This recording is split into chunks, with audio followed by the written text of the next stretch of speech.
Hey everybody, head coach Paul Newsome here from Swim Smooth today. We're very lucky to be joined by Jana Westerhuizen from South Africa. She is our South African Swim Smooth head coach over there in South Africa. Jana, how are you feeling today? Great. It's great to be here, Paul. Thank you for having me. Now, we've got something really exciting for our watchers and listeners out there today, because we're going to be going through some dry land cord stretching exercises to help you through these troubled times at the moment. So if you're not able to get down to a swimming pool, then these exercises that we're going to be doing, which are totally specific for swimming, are going to help you get through those times and make sure that when we do get back down to the pool, you're going to be in great shape. Now, Jana, tell us a little bit about your background, because this isn't just a put together sequence of exercises that maybe a personal trainer or a fitness guru would put together. Your background is in physiotherapy and obviously anatomy and movement, etc. Explain to us a little bit how important that is for this sequence of exercises. Yes, Paul. So we met back in 2014 when I shot you an email through explaining my background in terms of growing up on a farm and getting into swimming a little bit later in high school more. And it's always been a passion of mine to help people improve their swimming more than anything else. So I've got a specific passion for the video analysis component and the technique component, and hence also going into physio from there.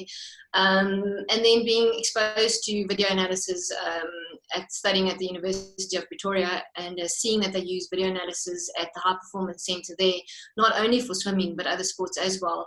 I kind of saw that that is the way that you can show somebody what are they doing wrong and how can they go about fixing those aspects.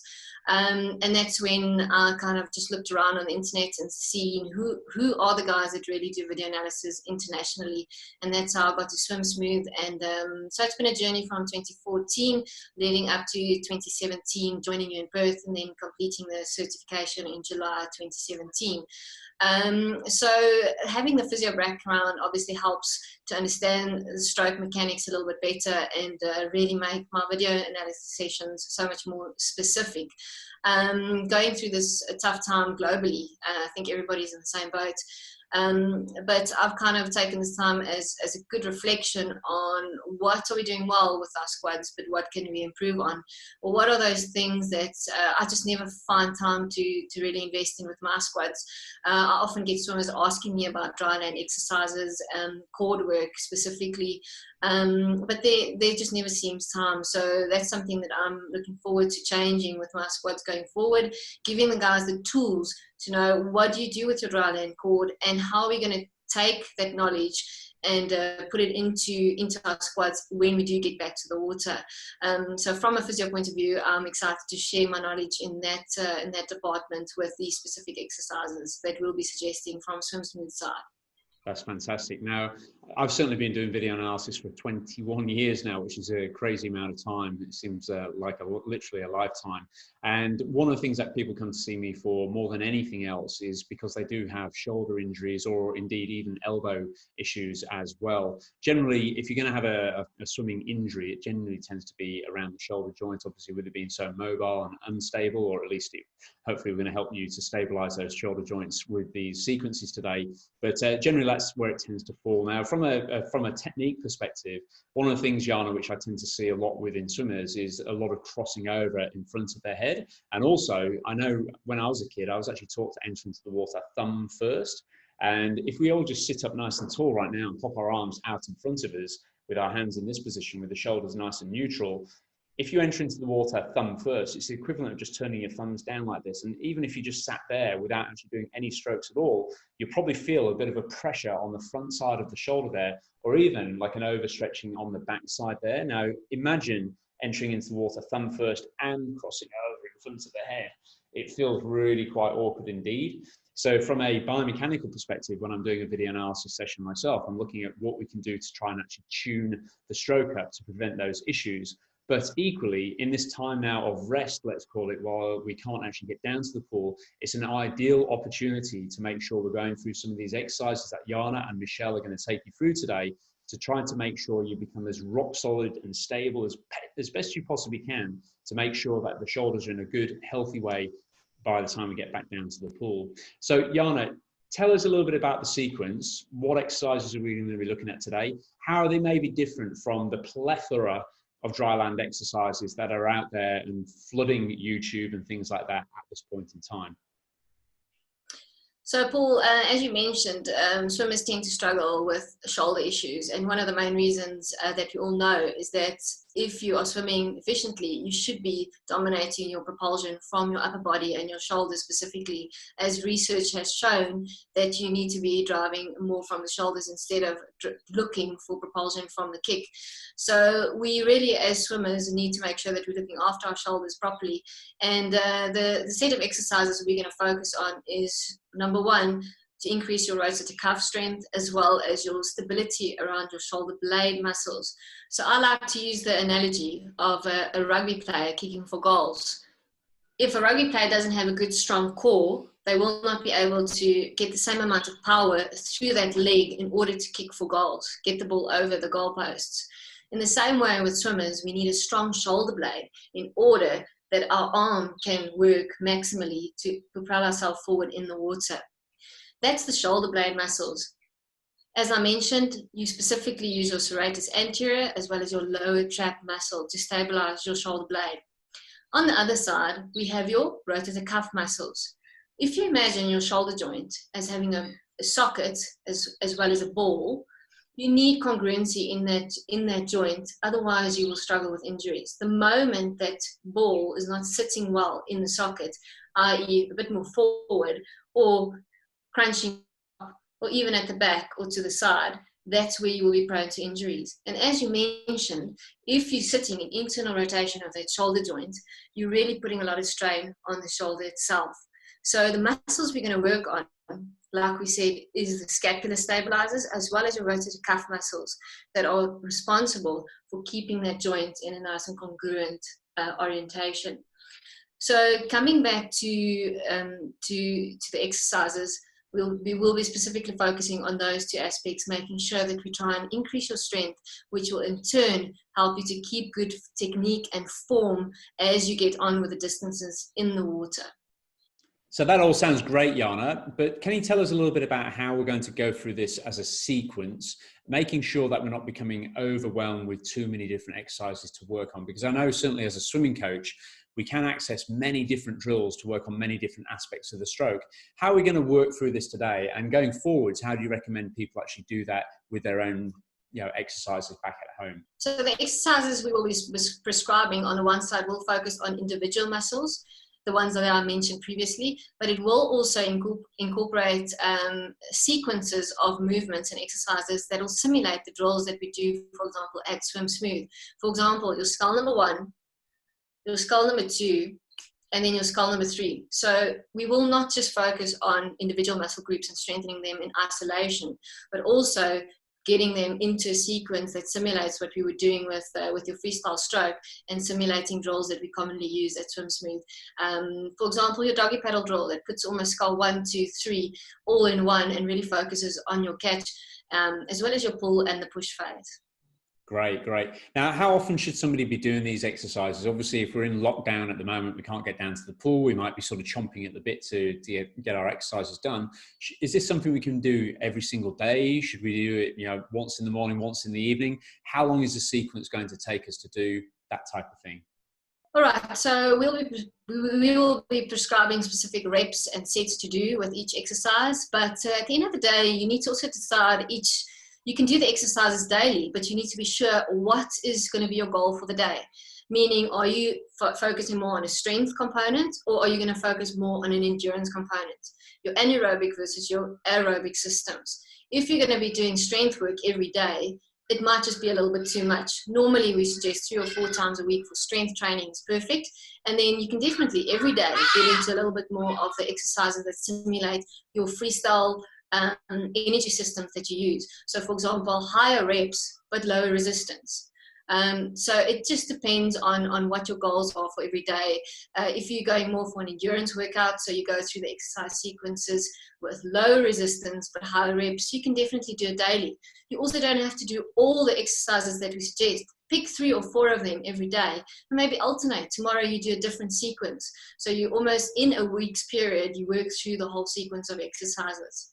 Perfect. And I'm sure we'll put together a little bit of a downloadable program, like a PDF that people can utilize and actually just follow through in that order. Now, Jana, tell us a little bit about the equipment that we're going to need then. All right. So Um, Swim Smooth, at Swim Smooth, we really like to support Fenice. They are intuitive in terms of the types of paddles that they design, keeping the stroke and the swimmer in mind as well. So we really like to use the Fenice dryland cords. Also, if you have other dryland cords lying around at home, or maybe you just weren't able to get around to getting a pair before lockdown. For us in South Africa at the moment, we are already in lockdown. So if you don't have any dryland cords, maybe grab a pair of old leggings lying around at home. That can also work.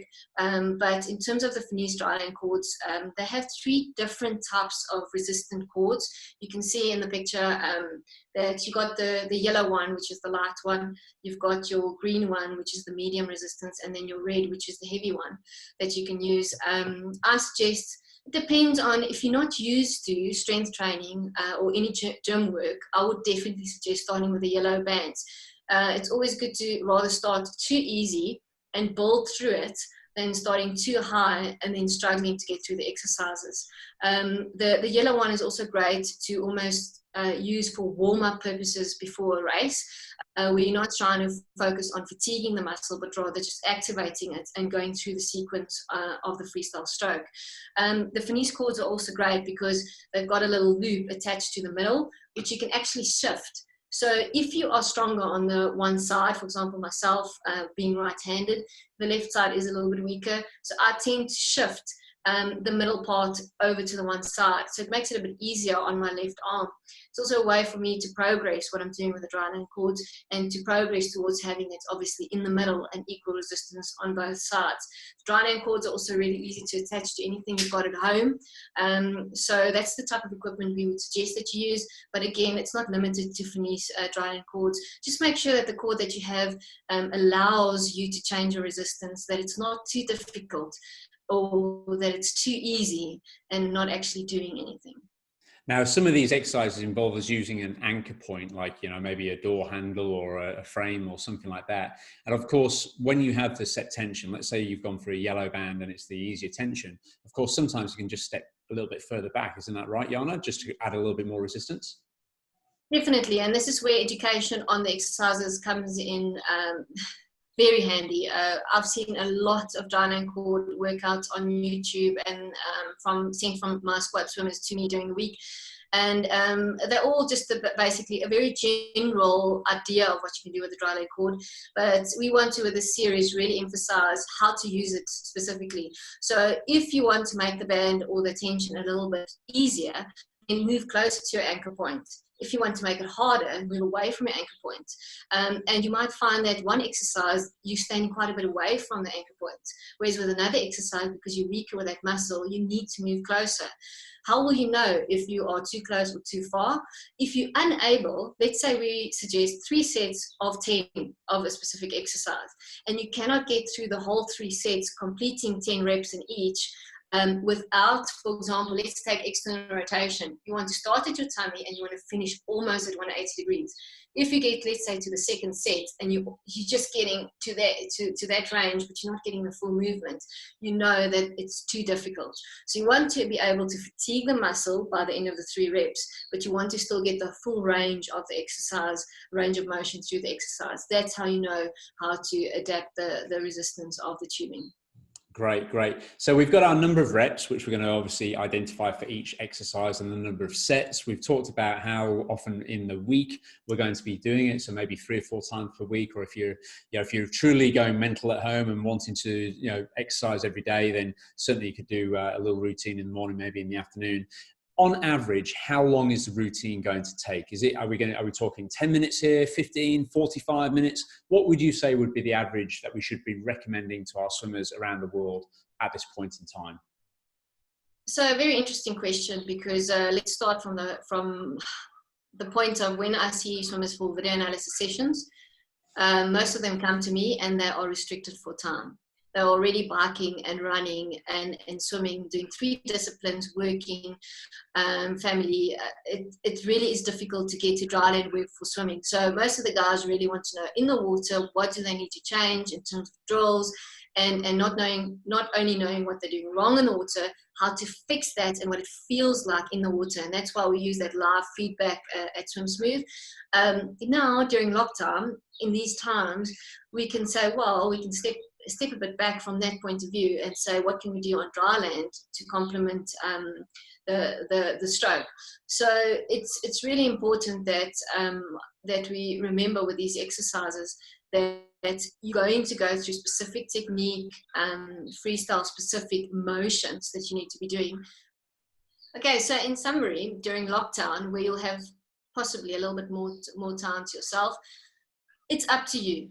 What we're going to set out at Swim Smooth is the range of exercises that you can do. A lot of people are also working from home. This isn't for everybody just a holiday.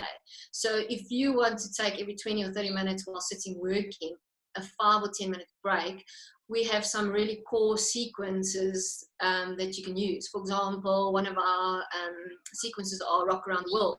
So it's a set of 4 exercises that you can quickly run through in 5 or 10 minutes, and it's very effective. On the other hand, if you have an hour every day from 5 to 6 a.m. that you want to put aside for your swimming, then you can run through a set of 10 exercises. So it really does depend on how much time do you have. What do you want to invest into your swimming at this point in time? And personally, how much time do you have available? Perfect. Now, I know a lot of us around the world have got young kids hanging around the house at the moment. Many of them are homeschooling, etc.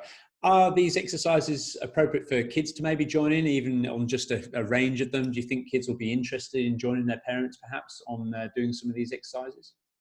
Oh, definitely. I also get a lot of parents that bring their kids for video analysis sessions to me. And everybody can do it. It's quite a fun thing to do together. Just make sure with the kids that you stay away from dry land courts. Give them a bottle of water that they can rather just hold in one hand, a small bottle of water, a tin of baked beans, their favorite toy, whatever it is. Just make sure that you're not loading their shoulders with resistance, but rather just getting them to do the motions properly, executing the exercise well, instead of focusing on resistance for them. That's absolutely fantastic, Jana. I think I know my kids are going to enjoy joining in with us here as well. So we're going to now have a look through some of these sequences. Anything further to add, Jana, before we start to look at the exercises? And we'll introduce Michelle into this as well. Number 1, decide how much time do you want to put aside during this lockdown period for your swimming. Do you want to do it daily, 5 times a week, 10 minutes, an hour? Number 2, decide what is your goal every day. Is it going to be a strength set? Is it going to be an endurance set? And number 3, always remember to warm up before doing the sequencing and to cool down. So even if you literally take 5 minutes beforehand, pre-workout, to do some dynamic stretches. At Swim Smooth, we've got a little bit of a sequence that you can run through of easy dynamic stretches to do with your shoulders. And if you've got time at the end of your workout to maybe focus on more static stretches versus dynamic stretches pre-workout. Excellent. Can you give us a quick example of one dynamic stretch and one static stretch, Jana? Yes, sure. So your dynamic stretches, what is the first thing that comes to mind when you think of the Olympic swimmers standing behind the blocks before a race? What are they always doing? They're swinging the arms all over the show. So, for example, literally moving your arms forward and back, doing circular movements, clockwise, anti-clockwise. So very simple things just like that, which you can use. In terms of your static stretches, you can even do these while you guys are watching a movie at home, some family time. Your horizontal flexion of stretching your posterior rotator cuff. So what I'm doing is I'm pulling the arm towards my chest and I'm focused on keeping my shoulder down. The last thing you want to do is hunch your shoulder up and just do that. Okay, you want to really relax your upper trap and you want to pull your shoulder blade almost back and then pull the arm forward. That's one of the stretches that you can do. Obviously something easy for your tricep, for example, is just that one. So those are just 2 examples of dynamic stretches and static stretches. That's great. Well, thanks, Jana. So shall we hit the button? Let's get on with it, shall we? Let's go. Thanks for watching our introduction to dryland core training with our coach, Jana, in South Africa. To access the entire program, including 53 exercises that you can do to work on improving the stability in your shoulder and maintaining mobilization during this period of shutdown for many of the pools around the world, please head on over to swimsmooth.guru, where a standard account will cost you just $1.99 per month, and you'll be able to access the entire thing there. Thanks for watching, and if you've liked this video, please subscribe down below.